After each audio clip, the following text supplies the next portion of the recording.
여러분, 만약에 어떤 아이가 시험을 보고 와서 나 시험 잘 봤다고, 아마 다 맞은 것 같다고 막 이랬는데 막상 결과를 보니까 낙제점을 받게 되었다면 얼마나 황당하겠습니까?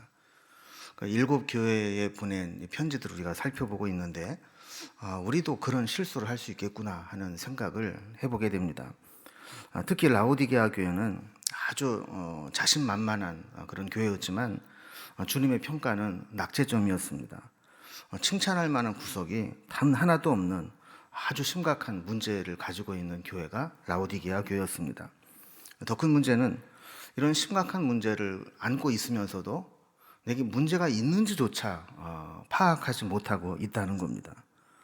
우리가 보통 문제의 심각성을 좀 인식해야 뭔가 문제의식도 느껴서 개선의 필요성도 느끼고 또 뭘 바꿔야 되겠다는 의지도 생기게 되는데 난 괜찮아, 난 잘하고 있어, 이렇게 스스로를 평가해 버리면 잘못을 고칠 수 있는 기회조차 갖지 못하게 되는 거죠. 오늘 일곱 교회에 보낸 편지 중에 마지막 편지를 보게 되는데 이 마지막 교회가 아주 우리의 마음을 참 안타깝게 하고 또 만약에 우리가 이런 모습이라면 어떻게 되나 하는 경각심을 갖게 하는 말씀입니다. 라오디게아 교회의 전체적인 구조를 다시 한번 정리해 봅니다. 수신자, 이 편지를 받는 곳은 라오디게아 교회죠. 라오디게아는 지금도 라오디게아라고 표기가 되고 불려지고 있습니다. 발신자 예수님인데 예수님 스스로를 어떻게 좀 소개하는가 하면 아멘이시오, 충성되고 참된 증인이시오, 하나님의 창조의 근본이신이다, 이렇게 말씀하시면서 주님이 아멘, 충성된 참된 증인, 그리고 하나님의 창조의 근본이다, 이렇게 본인을 소개하셨다는 겁니다. 자, 칭찬은 없어요. 보통 이제 칭찬을 먼저 하는데 칭찬이 없어서 바로 책망으로 넘어가면 내가 네 행위를 아노니 내가 차지도 아니하고 뜨겁지도 아니하도다. 내가 차든지 뜨겁든지 하기를 원하노라. 내가 이같이 미지근하여 뜨겁지도 아니하고 차지도 아니하니, 이렇게 책망을 했어요. 여러분, 보통 우리가 민기적거리고 제대로 안 하는 사람 보면 너 할 거야 말 거야, 하려면 제대로 하고 말려면 말아, 그러잖아요. 그럼 이 이야기는 하지 말란 얘기가 아니라 제대로 하라는 얘기죠. 차든지 뜨겁든지 하라는 얘기는 뭔가 하려면 이렇게 제대로 하라는 이야기입니다. 자, 그렇지 못한 이 라오디게아 교회에 대한 주님의 경고가 나옵니다. 경고는 내 입에서 너를 토하여 버리리라. 더 이상 봐줄 수가 없고 뱉어버릴 수밖에 없다라는 겁니다. 자, 그러면서 라오디게아 교회가 왜 이렇게 토하여 버리리라라는 책망을 받게 되었는가, 여기에 대한 진단과 처방의 말씀을 주십니다. 먼저 이제 진단을 보면 이제 자가 진단을 그렇게 했다는 거예요. 내가 말하기를 나는 부자라 부유하여 부족한 것이 없다, 이렇게 스스로 진단을 한 거예요. 근데 주님의 진단은 뭐냐면 내 곤고한 것과 가련한 것과 가난한 것과 눈먼 것과 벌거벗은 것을 알지 못하노도다. 정반대죠. 이렇게 착각을 하고 잘못된 진단을 하고 있을 때 주님께서 그들 처방이 뭐냐면 내가 너를 권하노니 내게서 불로 연단한 금을 사서 부여하게 하고 흰옷을 사서 입어 벌거벗은 수치를 보이지 않게 하고 안약을 사서 눈에 발라 보게 하라. 자, 이러한 처방들을 내려주셨어요.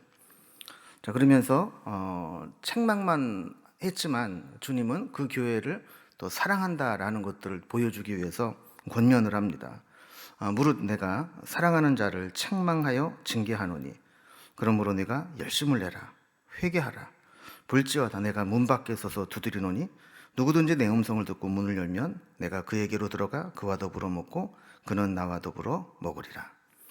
자, 그러니까 책망은 하되 내가 너희를 사랑하고 있고 포기하지 않고 있고 지금도 계속 문을 두드리듯이 그렇게 기다리고 있다라는 것을 보여주시는 겁니다. 자, 그러면서 이기는 자에게 주시는 약속이 뭔가, 이기는 그에게는 내가 내 보좌에 함께 앉게 하여 주기를 내가 이기고 아버지 보좌에 함께 앉은 것과 같이 하리라. 하나님과 주님과 함께하고 이김을 주시겠다. 이거는 표현은 다르지만 다 하나님의 구원에 이르게 하겠다라는 것을 이렇게 이제 표현한 겁니다. 그렇다면 이제 조금 자세히 하나하나 살펴봅니다. 자, 수신자가 되는 이제 라오디게아 교회. 이 라오디게아를 먼저 좀 살펴볼 텐데요. 일곱 교회가 위치한 지도를 보면 이 라오디게아 교회는 에베소부터 시작해가지고 시계 방향으로 뺑 돌아서 맨 마지막 동남쪽에 위치한 그런 도시입니다. 이 라오디게아라는 이름은 셀루커스 왕조의 안티오쿠스 2세가 그 도시를 재건을 하고 그의 아내였던 라오디게아라는 이름으로 도시의 이름을 붙인 그런 도시입니다. 라오디게아에 이제 지금 이제 우리 가서 보게 되면 유적지들이 이렇게 보이게 되는데 이 보시는 이제 사진들은 2014년도에 가서 이제 찍은 사진인데요. 지금도 계속 발굴 작업을 하고 있어서 아직 완성된 모습은 아니지만 그때부터 지금 시간이 꽤 흘렀으니까 지금 아마 상당히 더 많이 진척이 되었으리라 이렇게 생각을 합니다. 발굴 현장에서 이렇게 보여지는 이렇게 부분 중에 여기 보면 이제 그 지금 동그랗게 원이 딱 그려지고 있는데 여기에 보면 이제 그 십자가 모양이 있어요. 그래서 아마도 저 부분이 교회가 있었던 터가 아닐까 이렇게 이제 추정을 해보고 있는 장소이기도 합니다. 그 라오디게아 인근 지역의 위치를 좀 조금 더 살펴보면 이 라오디게아는 골로새와 히에라볼리 사이에 인접한 그런 이제 곳입니다.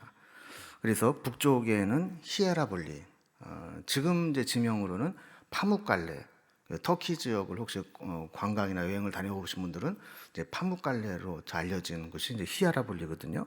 그리고 이제 동쪽에 보면 이제 골로새라는 지역이 있습니다. 이 세 지역은 이렇게 삼각형으로 이렇게 이루어져서 서로 인근에 가깝게 되어 있죠. 그래서 골로새서 4장 13절에 보면 골로새 교회의 에바브로에 대해서 소개를 하면서 이렇게 이야기를 합니다. 그가 너희와 라오디게아에 있는 자들과 히에라볼리에 있는 자들을 위하여 많이 수고하는 것을 내가 증언하노라 그랬어요. 저기 너희와는 골로새서니까 골로새 교인들을 얘기하는 거고, 그리고 다음에는 라오디게아에 있는 자들, 히에라볼리에 있는 자들, 이것은 다 골로새 교회, 라오디게아 교회, 히에라볼리 교회, 이 세 교회를 에바브로디도가 한 사람이 이렇게 다니면서 목회를 했다는 것을 이제 알게 됩니다.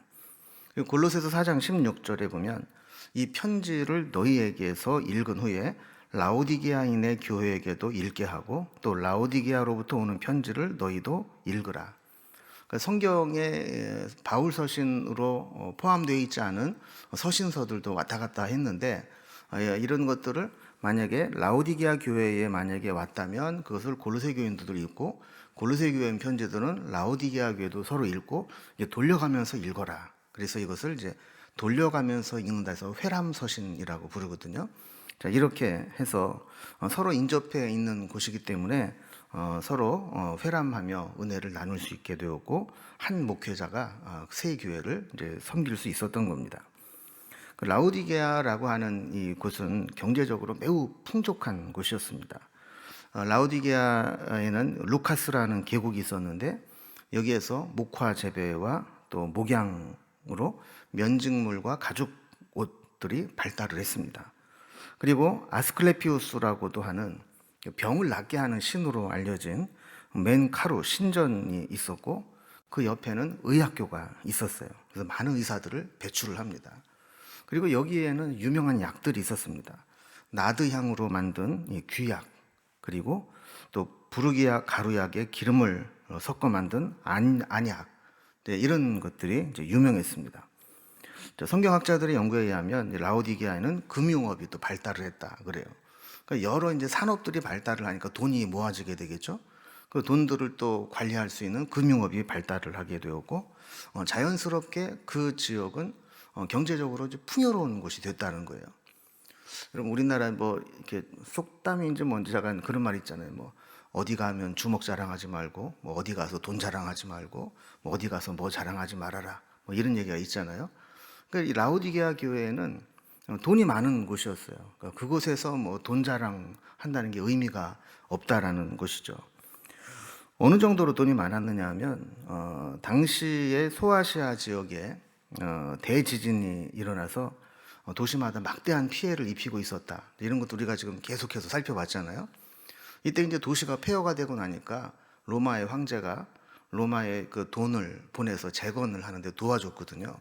근데 다른 지역은 다 그 도움을 받아서 황제 신전을 짓고 그랬어요.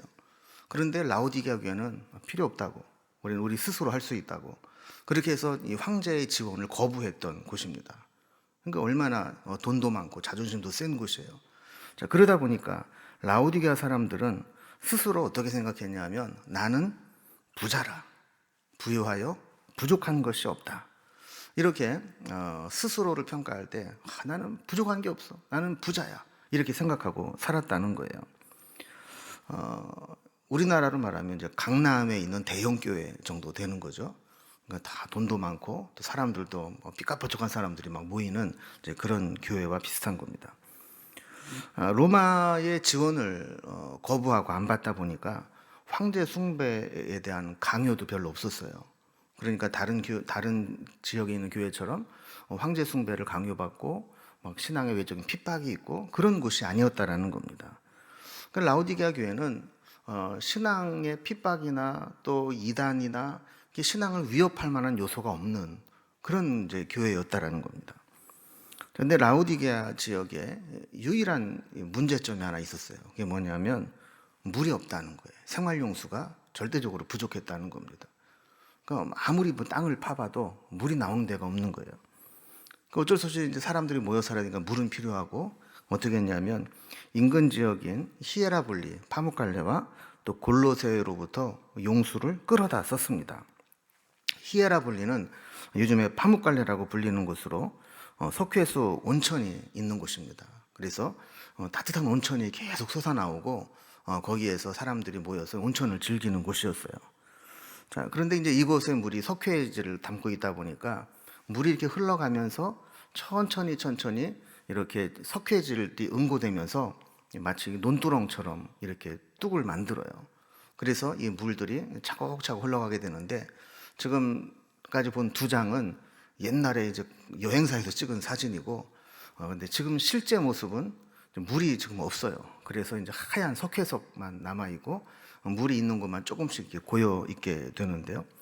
자, 이런 이제 곳으로부터 물을 길어왔다라는 거예요. 그래서 라오디게아에서 이 히에라볼리, 파묵갈레 쪽으로 사진을 찍으면 저런 모양이 되거든요. 그래서 가운데 보면 흰색이 있잖아요, 이렇게.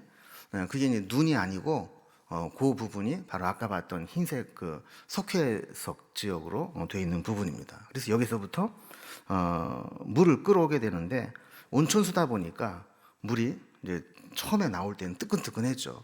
이제 이 수로를 통해서 끌어오는데, 여기 보면 이제 김이 막 나올 정도로 뜨끈뜨끈한 온천수가 들어오게 됩니다. 근데 약 9km 정도를 그렇게 이제 물을 끌어서 오다 보면 처음에 뜨거웠던 온천수가 서서히 식어서 라오디게아에 올 때쯤 되면 미지근해진다는 거예요. 근데 문제는 이제 석회질 성분이 많다 보니까 이 물은 먹지를 못하고 뭐 빨래를 한다든가 생활용수로 허드렛 물로 쓰는 용도로 사용을 했습니다. 또 골로새 지역으로부터도 물을 이제 끌어왔는데, 라오디게아에서 골로새 지역으로 이렇게 향해서 이렇게 보면 거기 높은 산이 있잖아요. 이 산에서부터 시원한 산물이 흘러내려옵니다. 그럼 이제 그것을 또 용수로 이렇게 용수로를 만들어서 물을 이제 끌어오는 것이죠.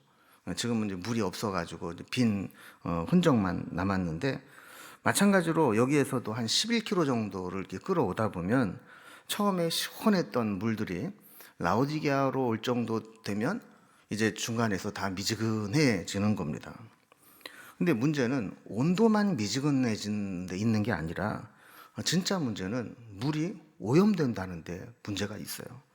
이렇게 한쪽에서는 9km, 한쪽에서는 11km를 오는 과정에 아까 보셨듯이 뭐 뚜껑이 제대로 덮여 있는 것도 아니고 외부에 있는 오염된 것들이 다 그대로 유입돼 가지고 물이 이제 들어오게 되는데, 심한 경우에는 오면서 이제 아까 그 계곡에, 루카스라는 계곡에 양모 가공 공장이 있었다 그랬잖아요. 이런 이제 공장에서 오는 이제 폐수, 그리고 이제 신전에 제물을 바치고 제물을 바치려면 짐승을 잡아야 되지 않습니까? 여기서 오는 이제 뭐 핏물, 또 배설물, 오물, 이런 것들이 이 물끼리 오는 과정에 합쳐져서 오염이 될 수 있는 겁니다. 이렇게 오염되고 변질된 이 물들을 식수로 사용하거나 생활용수로 사용을 하다 보면 이 잘못된 경우에는 악취가 나기도 하고, 먹으면 이제 구토가 나기도 하고, 그거를 이제 씻을 때 눈에 들어가면 눈병이 나기도 하고, 이제 이랬던 것이죠. 그래서 이제 라오디게아에 보낸 이 편지의 내용들을 보면 다 이것과 서로 연관이 돼 있는 것들을 이렇게 보게 됩니다. 자, 이렇게 라오디게아 지역은 외적인 박해도 별로 없고 내부에 들어온 이단도 없는 신앙을 지키기에는 아주 좋은 무풍지대였는데, 거기다 경제적으로도 여유가 있었습니다. 자, 그러다 보니까 영적으로는 문제가 생기게 돼요. 비장한 결단도, 불타는 열정도 없이 미지근한 신앙으로 안주하게 되었다는 겁니다. 여러분, 우리의 신앙을 보면 우리 신앙과 영성은 삶의 현장에서 치열한 영적 싸움을 하면서 깨어있고 긴장을 하게 될 때 생명력이 되살아나게 되고 신앙이 변질되지 않습니다. 그런데 라오디게아 교회는 그렇게 깨울 만한 요인이 없었어요. 모든 게 다 평안하고 좋았어요.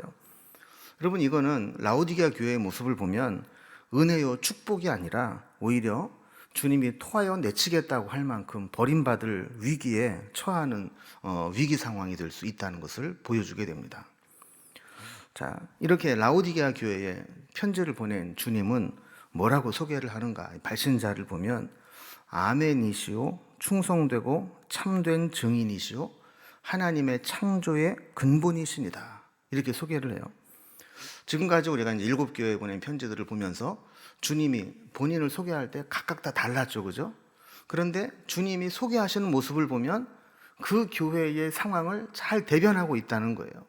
그 교회의 부족한 부분, 잘못된 부분을 채우기 위해서 주님의 모습이 상대적으로 나오고 있어요.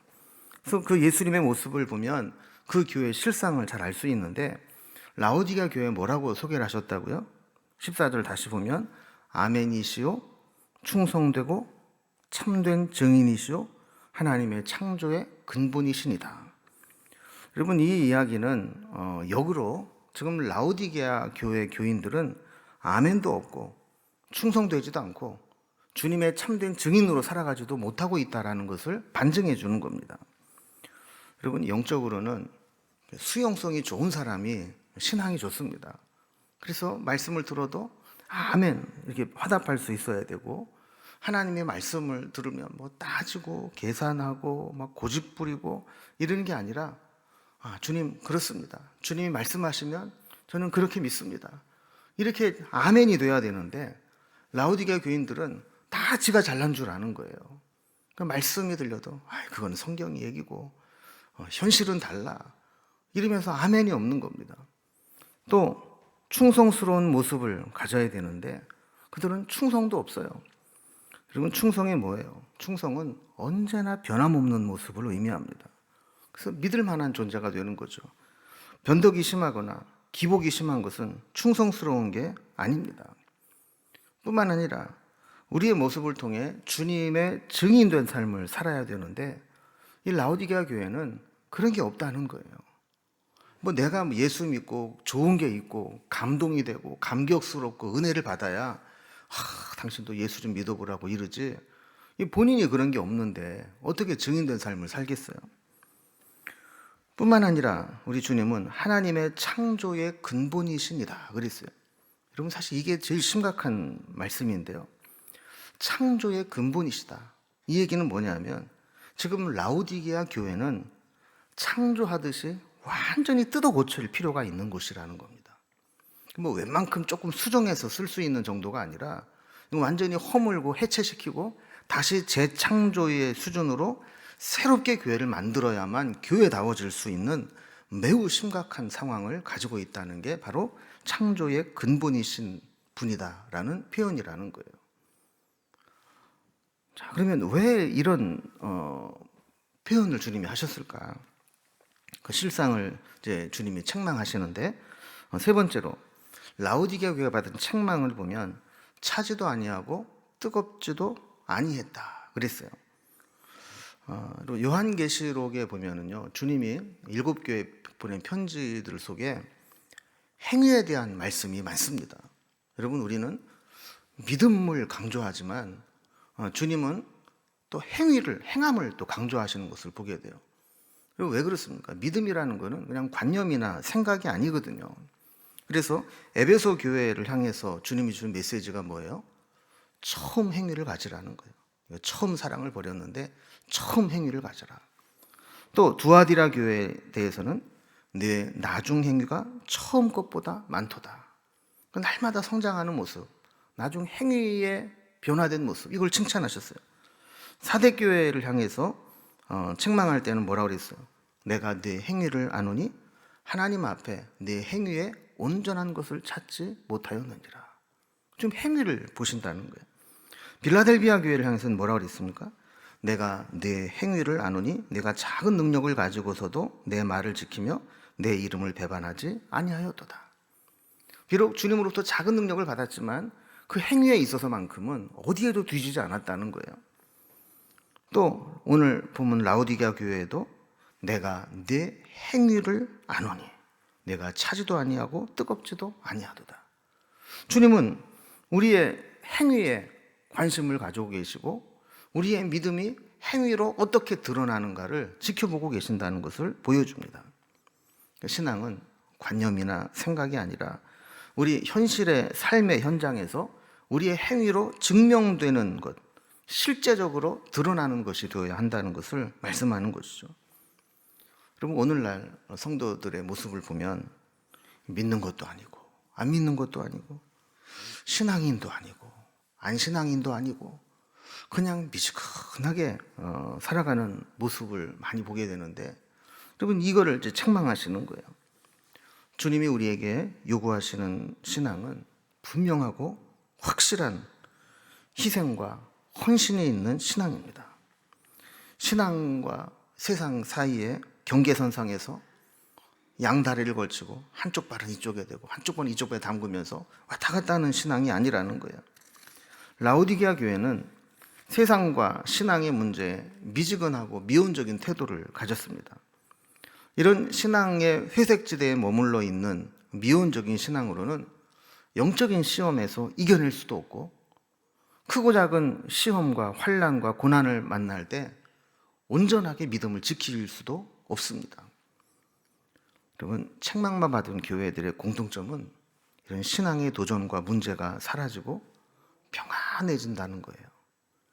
영적인 긴장감도 사라지고 세상과 하나님 사이에 양다리를 거치고 신앙의 회색지대로 살아간다는 것이죠. 그러니까 형식적으로는 신앙의 외형을 갖추고 있어요. 그런데 몸은 교회에 와 있는데 우리의 삶과 우리의 마음의 중심은 세상에서 돌아오지를 못하는 거예요. 라오디게아 교회도 아마 그랬을 거예요. 주일이 되면 다 나와서 예배를 드리고 친교도 하고 다 하지만 세상에서는 전혀 신앙인답게 살지 못했어요. 예배를 드려도 감격이 없어요. 성령의 교통하심을 느끼지 못해요. 교인으로서 직분자로서 의무는 이행할지 모르지만 열정도 감격도 헌신도 희생도 없는 껍데기 신앙이었다는 거예요. 주님은 그런 라오디게아 교인들을 보면서 보다 못해서 토해버릴 지경이라고 책망을 하시는 거예요. 더 이상 봐줄 수가 없다는 거죠. 그럼 왜 주님께서는 이 교회를 토해내칠 정도라고 책망을 하셨을까요? 라오디게아 교회의 진단과 처방을 한번 살펴보겠습니다. 자, 먼저 주님은 그렇게까지 된 진단을 해주십니다. 17절에 보면 네가 말하기를 나는 부자라 부요하여 부족한 것이 없다 하나 네 곤고한 것과 가련한 것과 가난한 것과 눈먼 것과 벌거벗은 것을 알지 못하는도다 그랬습니다. 여러분, 이 말씀을 보면 이게 둘로 나누어지죠. 네가 말하기를, 그리고 네 곤고한 것과.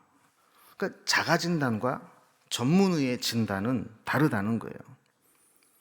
이 라오디게아 교인들은 돌팔이처럼 자가 진단을 했어요. 그래서 뭐라고 그랬습니까? 나는 부자라 부요하여 부족한 것이 없다. 그랬어요. 얼마나 좋습니까? 나는 뭐 부자고 부유하고 부족한 게 없고. 그런데 전문의이신 주님께서 MRI를 찍고 CT를 찍고 그러면서 결과를 딱 내놓으면서 말씀하시는 게 뭐냐면, 내 곤고한 것과 가련한 것과 가난한 것과 눈먼 것과 벌거벗은 것을 알지 못하는도다. 실상은 이렇다는 거예요. 벌거벗은 임금님처럼 착각하고 있다는 겁니다. 나는 부자라, 부유해서 부족한 게 없다 착각하고 살지만 실상은 곤고하고 가련하고 가난하고 눈멀고 벌거벗었다는 거예요. 여러분, 저들은 경제적으로는 부자였을지 모르지만 영적으로는 가난했다라는 겁니다. 여러분, 세상에 이런 사람들이 얼마나 많습니까? 돈 좀 있다고 해서 인격도 뛰어난 줄 알고, 세상에서 조금 성공했다고 해서 영적으로도 성공한 줄 알고 살아갑니다. 여러분, 요즘에 뭐 무슨 거지 이런 표현들을 많이 하잖아요. 뭐 주식 거지, 주택 거지, 뭐 이런 얘기를 하는데, 사실 그것보다 더 큰 거지는 영적인 거지죠.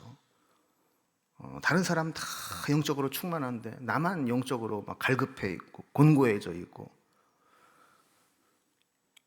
신앙이 아주 세속적이고 천박한 신앙, 그 인격이 아주 천박한 인격, 이런 것을 가지고 있으면서도 자기 멋에 취해가지고 사는 그런 사람들이 얼마나 많습니까?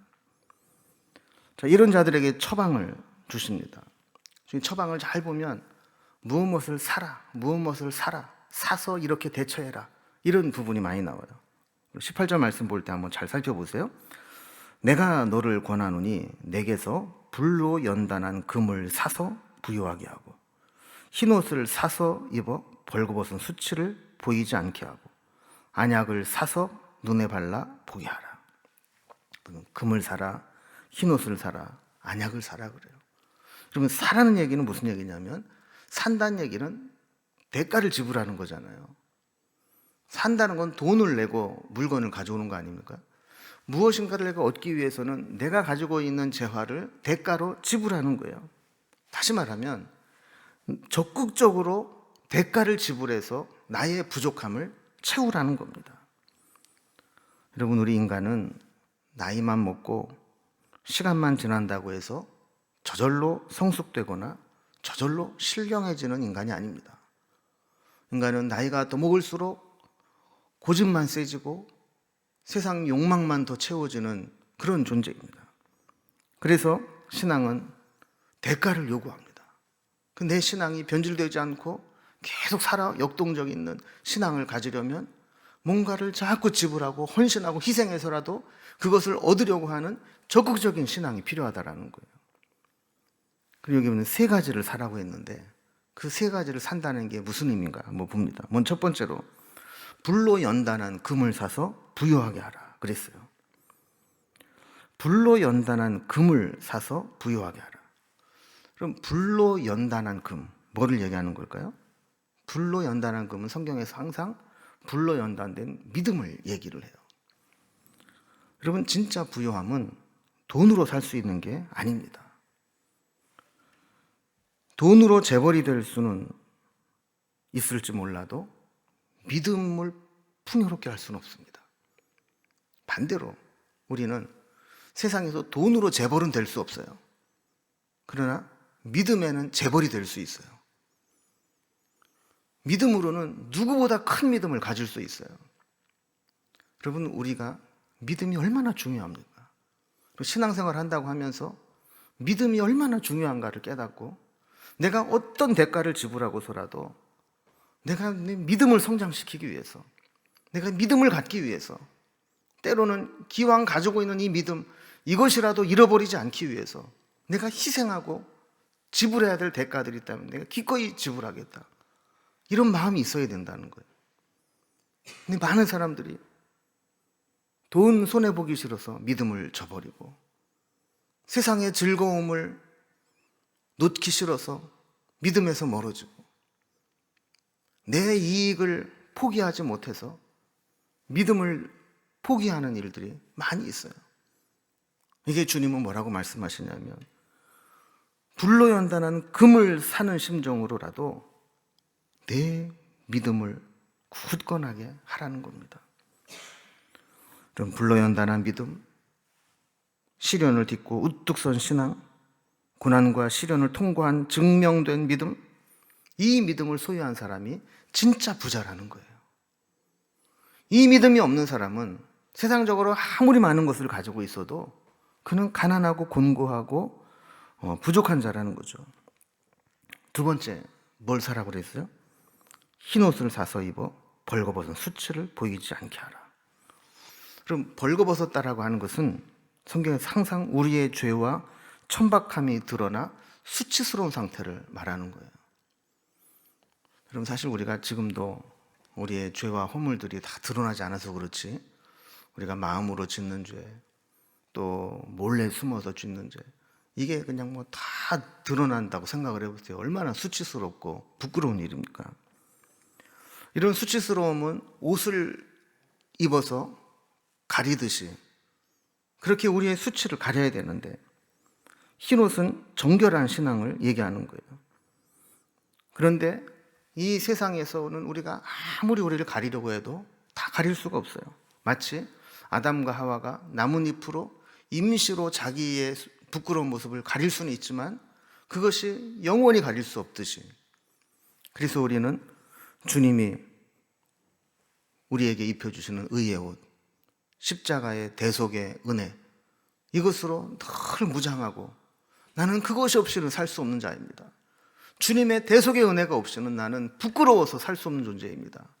이렇게 고백하면서 그 주님의 은혜를 붙잡는 신앙을 가져야 된다는 거예요. 세 번째, 사라고 하는 것은 안약을 사서 눈에 발라 보게 하라 그랬어요. 안약을 사서 바르라는 것은 뭔가 실체를 제대로 분별하지 못한다는 거죠. 눈병이 나면. 여러분, 영적인 실체를 분별하기 위해서 영적 분별력을 가지라는 겁니다. 라오디게아 교인들은 영적 자만으로 영적 분별력이 흐려졌어요.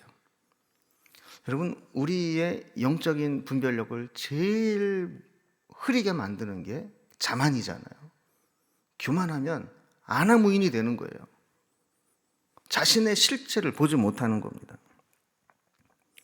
세상의 흐름에는 밝은데 영적인 흐름은 무지합니다. 자신의 신앙에 무엇이 문제인지, 내가 지금 영적으로 얼마나 곤고하고 심지어 가련한 상태인지를 모르는 겁니다. 아까도 말씀드린 것처럼 라오디게아 지역에는 안연고가 유명하다고 그랬잖아요. 눈에 병이 나면 그 유명한 약 사다가 바르면 나을 수 있어요. 그러나 영적으로 눈먼 사람은 세상의 약으로는 밝게 할 수가 없어요. 하나님의 은혜를 받아야 되고 성령의 고쳐주심을 받아야 되는 겁니다. 그래서 우리 주님께 안약을 사서 눈을 발라 보게 하듯이 주님의 치유하심으로 다시 낮은 자리로 겸손하게 엎드려서 영적인 분별력을 얻도록 해야 된다는 거예요. 여러분, 우리도 불로 연단한 믿음과 같은 이 믿음을 내가 갖기 위해서 하나님 앞에 몸부림쳐야 되고, 또 우리의 죄와 수치를 가리도록 십자가 은혜를 붙잡아야 되고, 그리고 영적인 분별력이 흐려지지 않도록 늘 겸손하게 성령의 은혜를 사모하며 살아야 되는 거예요. 자, 이렇게 이 라오디게아 교회는 아주 총체적인 난국이에요. 뭐 책망밖에 없어요. 그런데도 불구하고 주님은 이 라오디게아 교회에 포기하지 않고 그들에게 다시 한번 권면하십니다. 그 권면이 19절에 이렇게 기록되어 있어요. 무릇 내가 사랑하는 자를 책망하여 징계하노니 그러므로 네가 열심을 내라, 회개하라. 지금 라오디게아 교회의 상태가 너무 심각해서 책망하듯 징계할 수밖에 없지만, 내가 여전히 너희를 사랑하고 있다, 내가 사랑하는 자다라고 말씀하는 거예요. 그 사랑하기 때문에 포기하지 못하고 관심을 갖고 지켜보고 권면한다는 거죠. 그러면서 다시 열심을 내라, 회개해라 말씀을 하시는 거예요. 그리고 그 다음 말씀이 아주 마음이 아픈 말씀이에요. 여러분, 20절 말씀, 우리는 너무나 잘 아는 말씀이죠. 볼지어다 내가 문 밖에 서서 두드리노니 누구든지 내 음성을 듣고 문을 열면 내가 그에게로 들어가 그와 더불어 먹고 그는 나와 더불어 먹으리라. 그리고 사실 이 말씀이 사형리에서 복음을 전하면서 인용한 말씀이기 때문에 이게 보통 이제 예수 안 믿는 사람들이 마음의 문을 열고 예수를 영접하는 구절로 우리가 생각을 하지만 실제로 1차적인 이 말씀의 의도는 불신자에게 예수님 영접하라고 주신 말씀이 아니에요. 왜냐하면 이 말씀이 누구에게 보낸 편지예요? 라오디게아 교회에게 보낸 편지예요. 이미 예수를 믿고 영접한 사람들에게 보낸 편지라는 거예요. 그러니까 이걸 전도할 때 쓰면 안 된다 이렇게 딱 잘라 말하는 것도 또 이상하지만 어쨌든 믿지 않는 자에게도 마음을 열고 예수님 영접하는 게 필요해요. 하지만 1차적인 의미는 뭐냐 하면 주님께서 라오디게아 교인들에게 신앙인이라고 이미 신앙을 가지고 있는 자들에게 지금 내가 문 밖에서도 두드리고 있다. 여러분 이게 무슨 얘기일까요? 예수님은 교회의 주인이시잖아요. 예수님이 교회 안에서 교회의 주인으로서 성도들을 은혜를 끼치고 함께 해야 되는데 주님이 지금 문 밖에 계시다는 거예요. 그러니까 라오디게아 교인들이 지금 실체가 어땠느냐? 자기네들끼리 모여가지고 예배도 드리고 친교도 하고 행사도 하고 사업도 하고 다 하는데 정작 주님은 그 교회 안에서 성도들과 그 교회 공동체에서 함께 하지 못하고 지금 문 밖에 쫓겨나서 계시다는 거예요. 그래서 두드리면서 야, 내가 원래 그 안에 있어야 되지 않냐? 문을 열고 나를 다시 그 교회 안에 들어가게 해다고. 그러면 내가 너와 먹고 너는 나와 더불어 먹으면서 다시 풍성한 교제를 회복할 수 있어.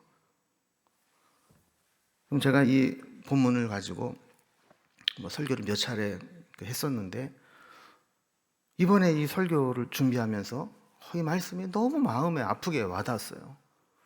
주님의 심정이 어떨까? 정말 교회라고 하면서 모여있는 자들이, 교회라고 모이는 그 모임들이 정말 주님은 그 중심에 계시지 못하고 밀려나서 문 밖에 서서 야, 나도 좀 니들이랑 같이 하면 안 될까? 이런 모습으로 두드리고 계시는 그 모습이라면 여러분 이게 얼마나 안타까운 모습입니까? 라오디게아 교회가 바로 그랬다는 거예요.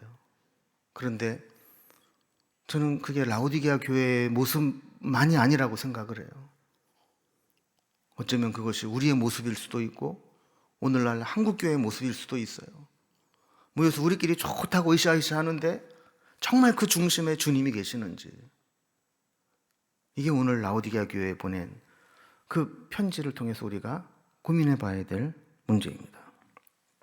마지막으로 그러면 이기는 자에게 주신 약속이 뭘까?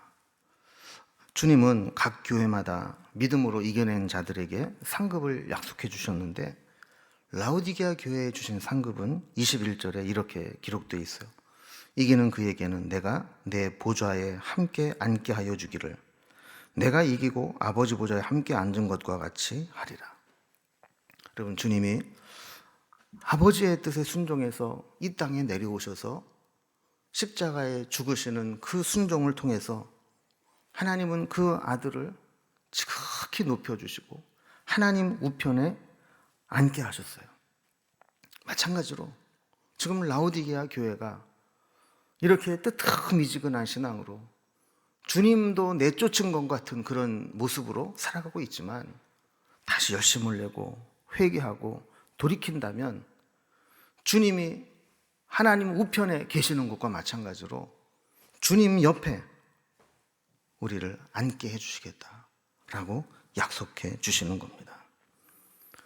오늘까지 우리가 7 교회의 모습을 살펴보면서 이것은 오늘 우리의 문제이기도 하고 우리의 모습에 적용시켜야 될 부분이라는 것을 다시 한번 기억하면서 여러분 이 본문을 읽을 때마다 다시 새롭게 주님의 음성을 들으실 수 있기 바랍니다.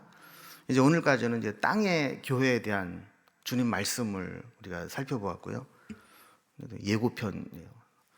다음 시간부터 살펴볼 이제 4장은 하늘이 열리고 요한이 하늘에 올라가서 본 내용들이 이제 펼쳐지게 됩니다. 천상의 이 모습이 어떤 모습으로 우리에게 보여지는지 다음 시간 4장부터 다시 살펴보도록 하겠습니다. 기도하겠습니다.